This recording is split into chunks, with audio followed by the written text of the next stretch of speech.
тийм асуугаадах юм. Тийм асуухаас өмнө бас хуулийн төсөл танилцуулж орж ирж байгаа 5 хүний бүрэлдэхүүнтэй сууж байгаа юм байна. Тэгээд дунд нь сууж байгаа 3 хүнээс нь та 3 ямар нэгэн байдлаар улс төрийн намын тэр дундаа манай Монгол Ардын намыг улс төрийн албан тушаал хашиж байгаа юу гэдэг асуулт. Хоёр захын хүн яагаад вэ гэвэл хоёулаа төрийн тусгай албан агч байгаа учраас би энэ асуултыг асуух нь зохисгүй гэж бодож нэг. За тэр асуултанд хариулаарай гэж хүсгээд байгаа. За хоёрдугаарт гэвэл ерөнхийлөгч ингэж хууль тогтоох байгууллагын гишүүнийг эргүүлэн татах асуудлаар ингэж санал гаргах ийм одоо хуулийн төсөл санаачилж байгаа нь эрх мэдлийн хуваарлтын зарчимд харьцахгүй юу? Би ойлголоо тэр үндсэн хуулийн дээр ингээ заасан, ерөнхийлөгч хуулийн дээр ингээ заасан гэдгийг бол хуулийн залтуудыг ойлголоо. Гэхдээ энэ нь ерөнхийлөгчд хил хязгааргүй, хамаа замраагүй бүх хуулийг санаачил гэсэн үг биш гэдгийг та бүхэн маш сайн мэдж байгаа. Бүгдээрээ мэдж байгаа. Эрх мэдлийн хяналт тэнцэл гэдэг дотроо байх ёстой гэдгийг бүгдээрээ мэдж байгаа. Тэгэхээр яг энэ эрх мэдлийн хуваарлтын зарчимд харьцахгүй юу гэдэг асуултанд маш тодорхой хариулт өгөөч гэсэн үг. Хоёрдугаарт энэ хуулийн төсөлд боддоор ёс зүйг сайжруулах уу, эсвэл улс төрийн өрсөлдөгчөө шахах зэвсэг хэрэгсэл болох уу? Болохгүй гэвэл яг энэ дээр та нар өөрсдөө баталгаа өгчдөг үү? Ялангуяа энэ удаагийн парламент 5 улс төрийн намын төлөөлөл оролцсон. Бид нар энэ парламентыг ийм одоо багтаа хэмжээнд томруулах гэж оролцсон ийм одоо үндсэн хуулийн өөрчлөлт гэдгийг бас та бүхэн маш сайн мэдж байгаа.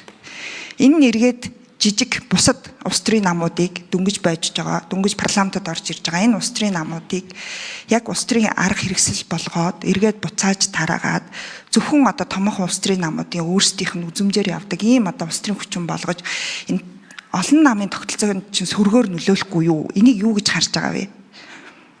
За дараачих нь ёс зүйн хариуцлагыг парламентод өөрт нь бий болгох боломжийг яагаад парламентод өөрт нь олохгүй ерөнхийлөгчийн эрхийг эдлээд байгаа вэ? Үүнтэй холбоотой нэг асуудал гарч ирнэ. Үндсэн хуулийн эрх зүй талаасаа ерөнхийлөгч үндсэн 3 чиглэлийг хэрэгжүүлдэг гэж үзэж байгаа. Баталгааны чиглэлийг хэрэгжүүлдэг, зохицуулагчийн чиглэлийг хэрэгжүүлдэг, хяналтын чиглэлийг хэрэгжүүлдэг. Энэ гурвын альнийх нь хүрээнд энэ хуулийн төслийг санаачлаад байгаа вэ гэсэн юм асуулт. Та үндсэндээ 4 асуулт тавилаа. Монгол Улсын үндсэн хуулиа барьж бид нар одоо хүчин төгөлдөр үйлчилж байгаа хууль тогтоомжоо бариул жижиг нам том нам гэдэг ойлголт лав хууль зүйн хувьд байхгүй. Та жижиг нам гэж хөндлөө. Улсын хурлд суудал бүхий нам, суудал бүхий биш нам л гэдэг хоёр ойлголт байна. Монгол Улсын үндсэн хуулиар хоёрдугаарт эрх мэдлийн хувьд эн чинь харин Монгол Улсын үндсэн хуульд хэрвээ оруулах зөвхөн ерөнхийлөгч энэ хуулийг санаачлна. Их хурлын гишүүн санаачлах эрх байхгүй. Яагаад гэвэл үндсэн хуульд нэмэлт өөрчлөлт оруулах журмын хуулиар хязгаарлагдчихсан. Засгийн газар хязгаарлагдчихсан.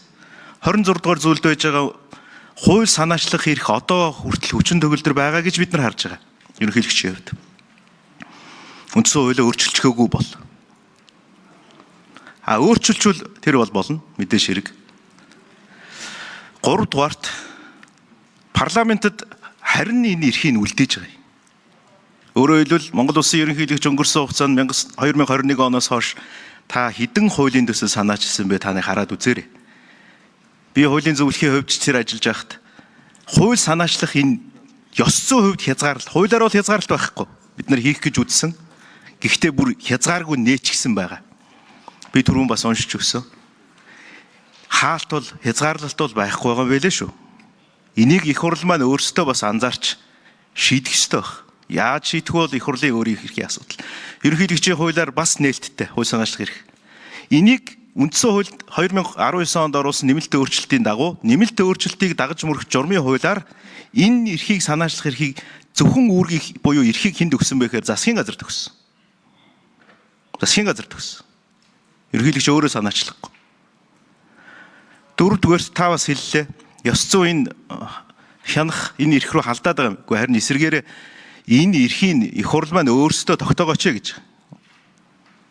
Ёс зүйн дүрмээ шинжилээ. Тэгвэл хууль байх уу, дүрм байх уу та бүхний онцгой бүр эрхийн асуудал. Улсын их хурлын онцгой бүр эрхийн асуудал. Онцгой бүр эрхийн асуудал. Монгол Улсын үндсэн хууль заасны дагуу Улсын их хурлын гишүүнийг игүүлэн татах гэдэг нэр томьёо 92 онд ч байсан, 19 онд тодруулахдаа цэц рүү хандах. Гэхдээ би түрүүн бас яриан дээр дурддагцсан. 92 оноос хойш энэ 7 тохиолдолд төр мандах гишүүнээс ихсүүлээд нямд орж гишүүнийг хүртлэх энэ асуудал болгон өөрөө дандаа иргэний мэдээлэлэр шүү. Одоо ч нээлттэй. Өөрөөр хэлбэл үндсэн хууль ийм цэцэд маргаан шийдвэрлэх хууль, цэцгийн хуулиудаар эдгээр маань нээлттэй байж байгаа. Хэн хүссэн иргэн хандаж болно шүү.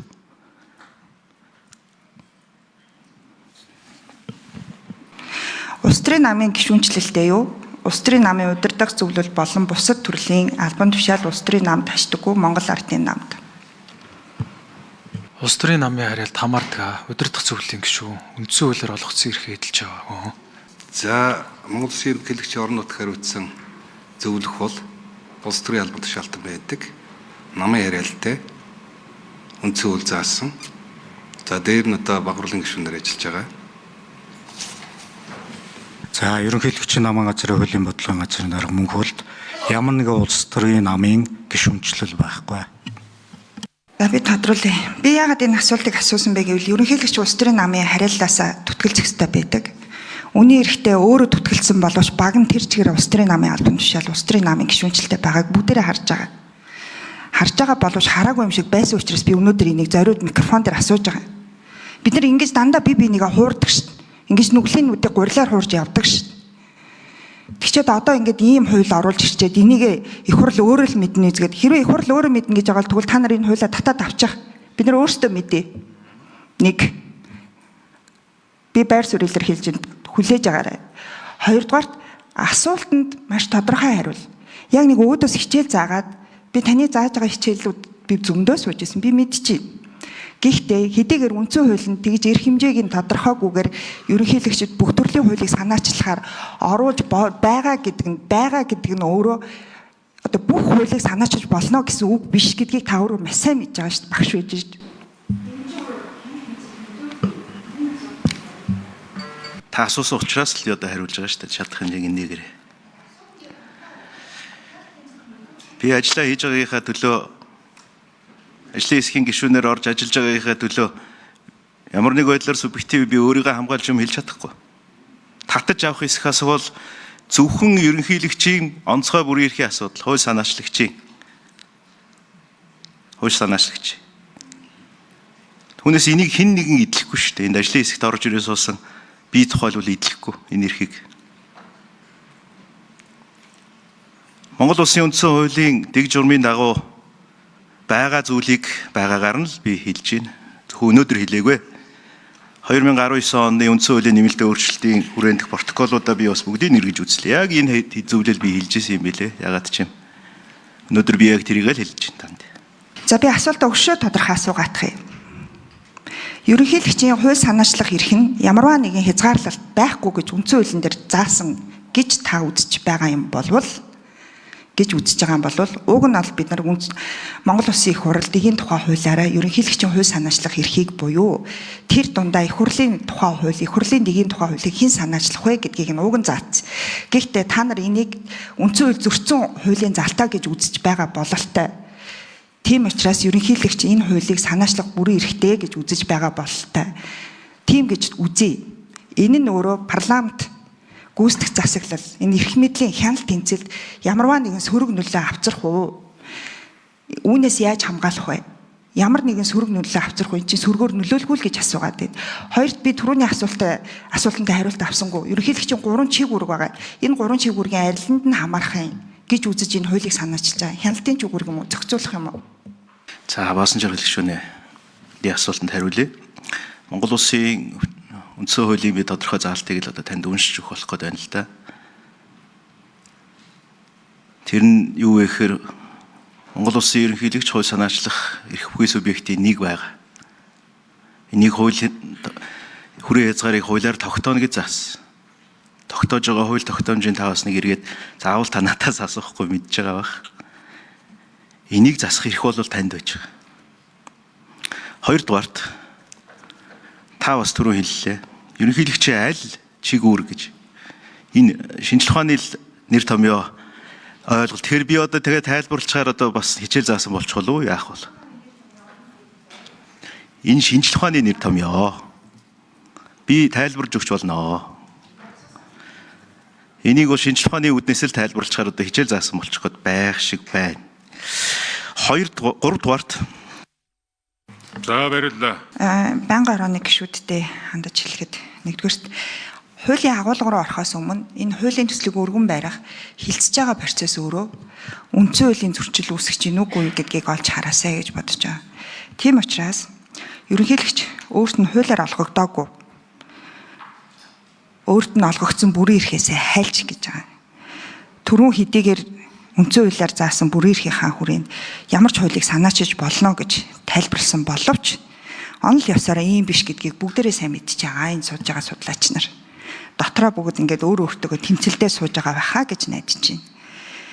Тэгэхээр энэ бүрийн эрхээсээ хайлж парламентын үйл ажиллагаа болон хуралдааны дэгийн асуудлаар хууль санаачилсан парламент ёсны суурь зарчим болох эрх мэдлийн барилд харилцан хяналт тэнцлийн механизмыг институцийн хувьд бол алдагдуулахад хүрлээ.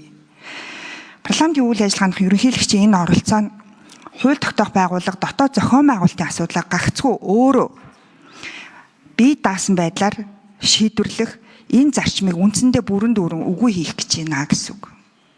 Цаашид энэ мэт байдлаар их хурлын өөр бусад олон асуудал руу орж ирээд ингээд их хурл шиг биш их хурл үндсэндээ ерөнхийлөгчийн институцээс хараат байдлаар ингэж үйл ажиллагаа явагдах нэ. Би түрүү үгэндээ хэлсэн асуултандаа хэлсэн бусад улс төрийн намуудын гээд жижиг гэдэг үгэн дээр маш их дөрүүлж тоглож байгаа шиг байна. Одоо бодвол одоо сошиалар энэ жижиг нам гэж хэлсний маань тастаад л явуулах бах. Гэхдээ бүгдээрээ дөнгөж бойж байгаа бусад улс төрийн намуудаа бодох хэрэгтэй. Монгол ардын нам 105 жилийн түүхтэй, ардчилсан нам 35 жилийн түүхтэй гэд. Бусад улс төрийн намууд чи хэдэн жилийн түүхтэй лээ. Хэдэн парламентод дөнгөж орж ирээд хичнээн судалтай болж байгаа лээ. Бүгдээрээ мэдж байгаа шүү дээ. Энэ парламентын ардчлал энэ бусад улс төрийн намуудыг ингэж бойжох энэ орон зайг бид нар энэ мэт хуулиар үгүй хиймээргүй байна гэсэн. Тийм учраас би тэр үгийг хэлсэн. За хоёрдугаарт тийм учраас байнгын хорооны гишүүд анхаараасаа гэж хүсэж байна. Хоёрдугаарт Лүндэ Жанцын Инкватор нарын номон дээр одоо нөгөө хичээл заалгасан учраас дахиад нэг ном дурдчихъя. Үндсэн хууль болон ерөнхийлөгчийн тухай хуульд байгаа улсын хурлыг тараах тухай шийдвэр нь зөвхөн ерөнхийлөгчийн засаглалтаа эсвэл хаан засаглалтаа улсын ерөнхийлөгчд олгодог эрх мэдэл юм аа. Өөрөөр хэлбэл Монгол улсын ерөнхийлөгчд хаан засаглалтаа улс оронд олгодог эрх мэдэл байдаг гэдгийг бид нар ямаг санах хэрэгтэй. Энэ өөрөө болж байгаа юм уу? Түүнээс гадна засгийн газрын сайд нарыг томилох, хуульд хориг тавих маш том бүрийн эрхийг эдэлдэг. Шүүгч нарын томилгоо бид нар ийм том ерөнхийлөгчтэй. Тэгтээ бид нар парламентын засаглалтаа. Тэгэхээр парламентын засаглал байнгын сорилтод нүүр тулах нь ойлгомжтой. Энэ бол энэ удаагийн сорилт бол ээлжид нэгэн сорилт гэж би таарч байна. Энэ олон хууль тогтоомжууд энэ асуудлуудыг шийдэхгүйгээр бид нар цааш энэ байтугай сорилттой нүүр тулна. Тэгэхээр парламентын гишүүд минь энэ дээр бас бүгдээрээ дотроо бодолтой бас энэ шийдвэрээ гаргах хаа гэж найдаж байна. За хамгийн сүүлд цэцэн 9 гишүүнийг ард түмнээ сонгодоггүй. Өнөөдөр улсын хурлын гишүүдийн ёс зүйн асуудлыг явсаар байгаа цэцэн гишүүд шийдээд цэцэн гишүүний шийдвэрийг бид нар ерөөсөө хянахгүй юм байна. Хилцэхгүй гэж байна.